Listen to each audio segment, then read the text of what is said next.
Bonjour et bienvenue. Vous savez que ce soit pour décrire la trajectoire d'un avion, la force du vent ou même les graphismes d'un jeu vidéo, il y a un outil mathématique qui se cache absolument partout, le vecteur. Aujourd'hui, on va décortiquer ensemble cet outil qui est incroyablement puissant pour vraiment comprendre comment il nous aide à décrire le monde qui nous entoure. Alors, voilà la question clé qui va nous guider. Imaginez, on dit à un ami « j'ai marché 5 km ». Bon, c'est bien, mais il manque une info cruciale, non ? Dans quelle direction ? Pour décrire un déplacement complet, il faut non seulement la distance, mais aussi la direction. Eh bien, c'est pile poil ce que les vecteurs nous permettent de faire. Ok, voici notre programme. D'abord, on va définir ce qu'est un vecteur, simplement. Ensuite, on verra comment on peut les combiner, un peu comme si on ajoutait deux étapes d'un voyage. Puis, on s'amusera à les étirer ou à les inverser. Et enfin, et c'est là que ça devient vraiment intéressant, on va les mettre au travail pour résoudre de vrais problèmes de géométrie. Allez, c'est parti. Bon, entrons dans le vif du sujet. À première vue, un vecteur, ça ressemble à une flèche. Mais en maths, c'est bien plus que ça. C'est un concept avec des caractéristiques très précises et chacune est super importante. Le truc vraiment essentiel à retenir, c'est qu'un vecteur, ce n'est pas juste un trait. Non, c'est plutôt un ensemble d'instructions. C'est un ordre de déplacement qui nous dit exactement comment aller d'un point A à un point B.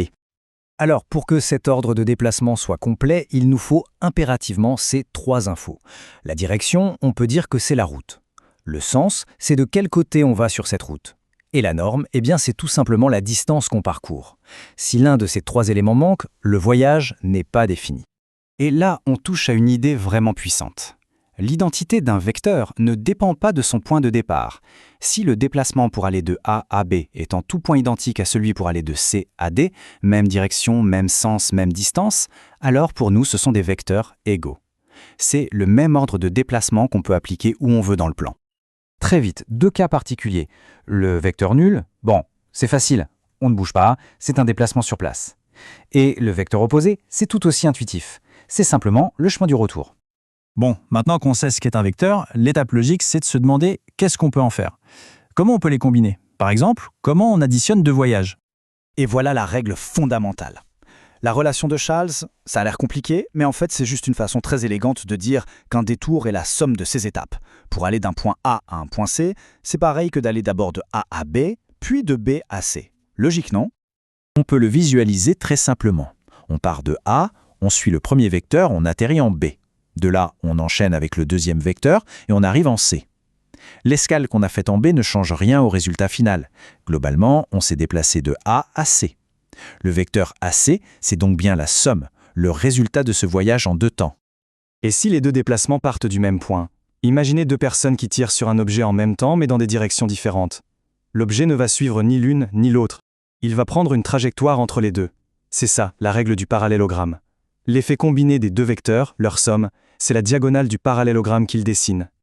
Allez, on continue. Et si on voulait faire le même trajet, mais 2 fois plus long ? Ou 3 fois plus court ? Ou carrément à l'envers ? C'est là qu'intervient la multiplication par un nombre qu'on appelle un scalaire. L'idée est hyper simple. On garde la même route, la même direction, mais on va jouer sur la distance et le sens du parcours. Si un vecteur, c'est faire un pas vers l'est, alors le multiplier par 2, ça veut dire faire 2 pas vers l'est. Et le multiplier par -1, eh bien c'est faire un pas vers l'ouest.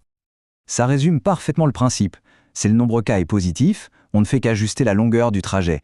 Mais si k est négatif, alors là, non seulement on change la longueur, mais en plus on fait demi-tour. C'est un outil tout bête en apparence, mais redoutablement efficace. Ok, on a posé toutes les règles, maintenant la partie la plus fun. À quoi ça sert tout ça ? On va voir comment ces règles nous donnent des super pouvoirs pour résoudre des problèmes de géométrie qui sinon seraient bien compliqués. La collinéarité, c'est le mot savant pour dire que deux vecteurs ont la même direction. Ils sont en quelque sorte sur des routes parallèles. L'un peut être plus long, plus court, ou même aller dans le sens opposé, mais ils suivent la même grande piste. Et c'est là que toute la magie opère. Cette petite équation, U égale K fois V, c'est comme un traducteur universel. Elle prend une question de géométrie visuelle du genre « est-ce que ces points sont alignés ?» et la transforme en une simple question de calcul. Et on est d'accord, résoudre une petite équation, c'est souvent beaucoup plus simple que de faire des grands dessins. Pour notre dernière application, on va voir comment les vecteurs nous donnent un moyen super précis et élégant pour définir ce qu'est le milieu d'un segment. Regardez-moi ça. On a 4 équations qui ont l'air complètement différentes. Et pourtant, elles disent toutes exactement la même chose. I est le milieu de AB. C'est ça la beauté des vecteurs. Ils nous offrent plusieurs angles d'attaque pour décrire une seule et même réalité. Et selon le problème qu'on a, l'une de ces formules sera bien plus pratique qu'une autre. C'est une véritable boîte à outils mathématique. Et comme le dit si bien le proverbe, c'est en forgeant qu'on devient forgeron. La seule façon de vraiment maîtriser ces outils, de savoir instinctivement quelle formule du milieu utiliser ou comment repérer une collinéarité, c'est de pratiquer. C'est en manipulant ces vecteurs qu'on finit par sentir toute leur puissance. Et pour finir, une question pour aller plus loin. On a beaucoup parlé de déplacement, mais après tout, une force, qu'est-ce que c'est? C'est d'une poussée, avec une certaine intensité, dans une certaine direction. Et la vitesse? C'est pareil. En fait, partout où on trouve une grandeur qui a besoin à la fois d'une direction et d'une intensité pour être décrite, en physique, en ingénierie, en informatique, les vecteurs sont là, juste sous la surface, en train de modéliser notre monde.